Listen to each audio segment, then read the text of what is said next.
Welcome to TR9 TV special news. నేను నీరజ. రాజకీయాల్లో ఒక్కోసారి పార్టీకి బలమైన అంశమే బలహీనత కూడా అవుతుంది. ఫలితం పూలమ్మిన చోట కట్టెలమ్మే పరిస్థితి. ఉద్యమ పార్టీగా పుట్టి విస్తరిస్తూ రాజకీయ పార్టీగా రూపాంతరం చెంది తెలంగాణ ఏర్పడ్డాక తొలి 10 ఏళ్లు పాలక పక్షంగా ఉన్న టీఆర్ఎస్ కి దాని వ్యవస్థాపకుడైన కేసీఆర్ కు ఆయన కుటుంబం మొదట్లో పెద్ద బలంగా ఉండేది. ఆయన కొడుకు కేటీఆర్, కూతురు కవిత, అల్లుడు హరీష్ రావు చొరవతో ప్రత్యర్థులపై విరుచుకుపడే తెగింపు ప్రసంగ ధాటి జన ప్రశంసల్ని పొందాయి. కీలక పదవులు, హోదాలు చేపట్టారు. అదే ఆ పార్టీకి ఒక పెద్ద బలహీనతగా మారుతోందా అంటే అదే వాస్తవం అంటోంది. అంతర్గతంగా కొట్లాటలు జరుగుతున్నాయా? మంచికో చెడుకో ఒక రాజకీయ పార్టీ నిరంతరం మీడియాలో ఉండాలంటారు. బీఆర్ఎస్ లో లుకలుకలున్నాయని, ఆ పార్టీలో కీలక నాయకుల మధ్య ఆధిపత్య పోరు జరుగుతుందని మీడియాలో వస్తున్న కథనాలు మంచికా చెడుకా అన్నది కాలం నిర్ణయిస్తుంది. ఈలోపు సదరు ముఖ్య నాయకుల ఖండనలు సరే ఇంతకీ పార్టీలో ఏం జరుగుతుందనే విషయంలో స్పష్టత లేకపోయినా నివురు కప్పిన నిప్పుల లోలోన ఏదో జరుగుతుందనేది వాస్తవం. పార్టీ అధినేత కేసీఆర్ తనయ కవిత క్రియాశీలత పెంచి మరింత జాగృతం కావడాన్ని తెలంగాణ జనం ఆశ్చర్యంగా చూస్తున్న పార్టీలో ఆధిపత్యం కోసం కేసీఆర్ కుమారుడు కేటీఆర్, అల్లుడు హరీష్ రావుల మధ్య సాగే పచ్చన్న యుద్ధం జనానికి పాత విషయమే.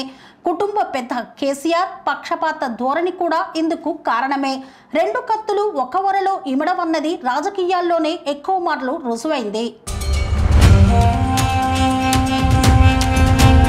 నీళ్లు, నిధులు, నియామకాలనే నినాదం విషయంలో గత ఎన్నికల ప్రచారంలో ఆ కుటుంబంనే కేంద్రంగా కాంగ్రెస్ ఎండగట్టిన తీరు నుంచి నిన్న ఇవాల్టి బీఆర్ఎస్ పార్టీ అంతర్గత లుకలుకల వరకు ఇదే కొట్టొచ్చినట్లు కనిపించే అంశం. ఏమీ లేదు, అంతా ఉత్తిదే అని పార్టీ నాయకత్వం ఎంత కొట్టి పారేస్తున్నా బీఆర్ఎస్ లోపల ఏదో అంతర్మదనం జరుగుతోందనేది కాదనలేని వాస్తవం. హరీష్ రావు ఇటీవల విలేకరుల సమావేశంలో మాట్లాడుతూ కేసీఆర్ మా నాయకుడు, ఆయన నాయకత్వంలో నేనొక సుక్షితుడనైన నిబద్ధత కల సైనికుణ్ణి, ఆయన ఏం చేయమంటే అది చేస్తాను అని 123వ కాబోలు ఒక ప్రకటన చేశారు. ఇంకో అడుగు ముందుకు వేసి కేసీఆర్ నిర్ణయం తీసుకొని కేటీఆర్ను పార్టీ అధినేతను చేసినా విభేదించకుండా సహకరిస్తూ పనిచేయడానికి నేను సిద్ధమే అని పేర్కొన్నారు. అలా ఎందుకు అనాల్సి వచ్చింది? హరీష్ రావు అలా పలుకుతున్నారా లేక ఆయన చేత అలా పలికిస్తున్నారా అన్నది పార్టీ లోపల బయట ఒక పెద్ద ప్రశ్న, చర్చ. కేటీఆర్ ఇప్పటికే బీఆర్ఎస్ వర్కింగ్ ప్రెసిడెంట్. హరీష్ ను కాకుండా రేపు కేటీఆర్ ను అసెంబ్లీలో ప్రతిపక్ష నేతను చేస్తే కేసీఆర్ ఎలాగూ క్రమంగా అసెంబ్లీకి రావడం లేదు కనుక అలాంటిదేదో జరిగి అదే నిజమైతే హరీష్ కు కావాలని ప్రాధాన్యత తగ్గిస్తున్నారనే భావన బీఆర్ఎస్ లో బలపడుతుంది. పార్టీలో అసంతృప్తి ప్రబలుతుంది. బీఆర్ఎస్ సంస్థాగత నిర్మాణంలో బలపడి ఉన్న హరీష్ బృందం దృష్ట్యా అది పార్టీకి అంత ప్రయోజనకరం కాదు. ఎందుకంటే పార్టీ ఏర్పాటుకు కేసీఆర్ అక్షరాలు దిద్దే ముందు పలక కొనుక్కొచ్చిన కార్యకర్త హరీష్. ఆయనకు పబ్లిక్ అకౌంట్స్ కమిటీ దక్కనీయకుండా పాలక పక్షం వ్యూహం పన్నినప్పుడు హరీష్ కు అనుకూలంగా సొంత పార్టీ నాయకత్వం పట్టించుకోలేదు. రేపటి నిర్ణయాలకు వ్యతిరేకత తలెత్తకుండా ఉండటానికి ముందస్తు వ్యూహంతో భాగంగా హరీష్ చేత ఈ వీర విధేయ పలుకులు తెలివిగా చెప్పించారా అన్న సందేహాలు వ్యక్తమవుతున్నాయి. అదే నిజమైతే హరీష్ వారి ట్రాప్ లో పడ్డట్టే.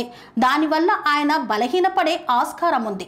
నిజానికి పార్టీలో క్లిష్ట పరిస్థితులు తలెత్తిన సందర్భాల్లో వాటిని చక్కదిద్దింది హరీష్. సంక్షోభ నివారకుడిగా పేరు తెచ్చుకున్నారు. హరీష్ రావు తరచూ నిజాయితీ నిరూపించుకునేలా ఒత్తిడి తేవడం వల్ల పార్టీకి వనకూరే ప్రయోజనం కన్నా ఆయన వీర విధేయత ప్రకటనతో బలహీనపడేది అది ఆయనకే కాకుండా పార్టీకి కూడా నష్టమే. పార్టీ ఎమ్మెల్సీగా ఉన్న కవిత క్రియాశీలం కావడం అధినేతకు ఇష్టం లేదనే ప్రచారం వల్లనేమో పార్టీ ముఖ్యులెవరూ ఆమె వెంట నడవడం లేదు. పైగా ఆమెను ఒంటరి చేయాలనే లోతైన వ్యూహం ఏదైనా ఆలోచించి హరీష్ చేత కేటీఆర్ కు మద్దతు మాటలు పలికించారో తెలియదు. ఆమె అలా భావించడానికి గల ఆస్కారాన్ని పార్టీ వర్గాలు కొట్టివేయడం లేదు. భౌగోళిక తెలంగాణయే తప్ప సామాజిక తెలంగాణ ఇంకా ఏర్పడలేదని కవిత చేసిన ప్రకటన పార్టీ లోపల బయట చర్చను లేవనెత్తింది. అందులో కొన్ని ఆమెను ఉద్దేశించిన విమర్శలు కూడా ఉన్నాయి. ఆమెకవి నచ్చినట్టు లేదు. సోషల్ మీడియా వేదికగా ఎవరు తనకు వ్యతిరేకంగా పనిచేస్తున్నారో తెలుసని, సమయం వచ్చినప్పుడు పేర్లు వెల్లడిస్తానని కవిత పత్రికాముఖంగా హెచ్చరించిన సందర్భంలోనే హరీష్ రావు మీడియా ముఖంగా మాట్లాడారు. పార్టీలో నాయకత్వం పోరేది లేదని, అంతా కలిసే ఉన్నామని చేసిన విధేయ ప్రకటనే పార్టీ అంతర్గత లుకలుకలకు నిదర్శనం. గతంలో ఎన్టీఆర్ వ్యవహార శైలిని టీడీపీ ముఖ్య నాయకులు లోలోపల వ్యతిరేకిస్తున్నప్పుడు కూడా విధేయ ప్రకటనలు వచ్చేవి. ఆయన ఏ నిర్ణయం తీసుకున్నా తూచా తప్పకుండా పాటిస్తామని చంద్రబాబు నాయుడు, దగ్గుపాటి వెంకటేశ్వరరావు, నందమూరి హరికృష్ణ వంటి వారు ప్రకటించారు.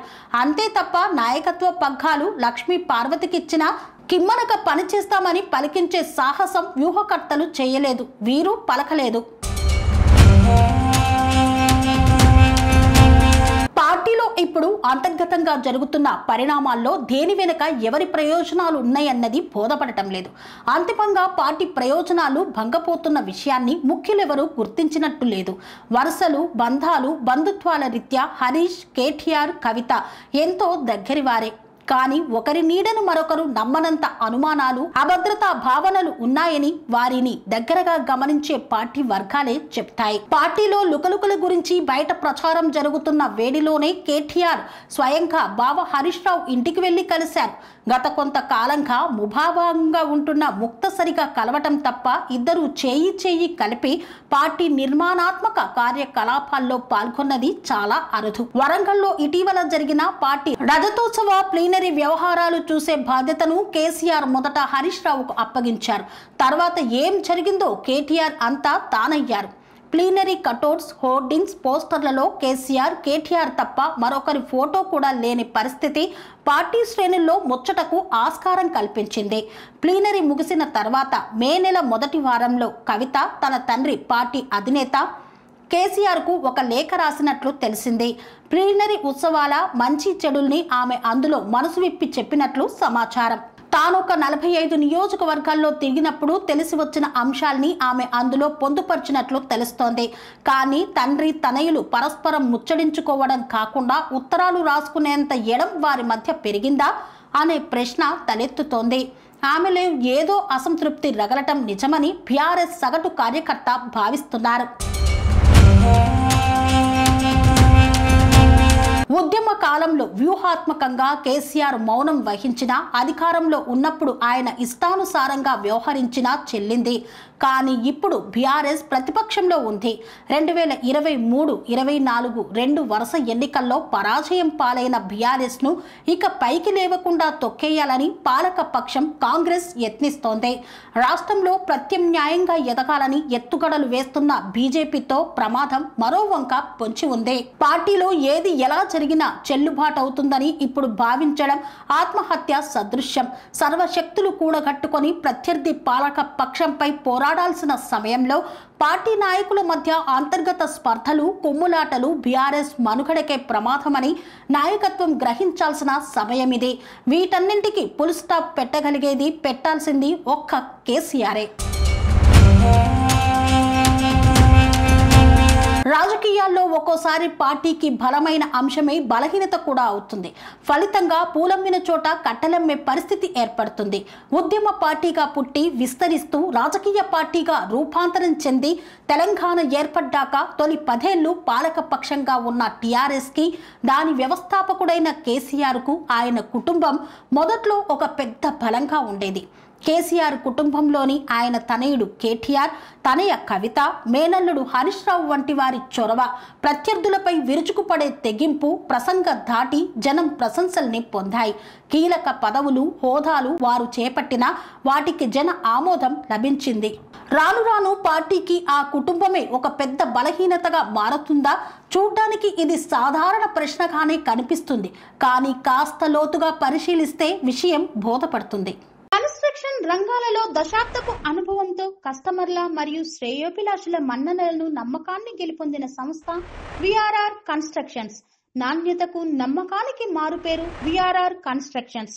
ఇండిపెండెంట్ హౌసెస్, అపార్ట్మెంట్స్, విల్లాస్ అన్ని రకాల హంగులతో అలరించే అద్భుతమైన వెంచర్స్ తో పాటు అందరికీ అందుబాటు ధరలో సొంత ఇంటి కలను సాకారం చేసే నమ్మకమైన సంస్థ VRR constructions. Please visit VRR constructions, వరటెక్స్ plaza near Radhika theatre, ECL X Road, Hyderabad. Call to 9100885551 9100885559.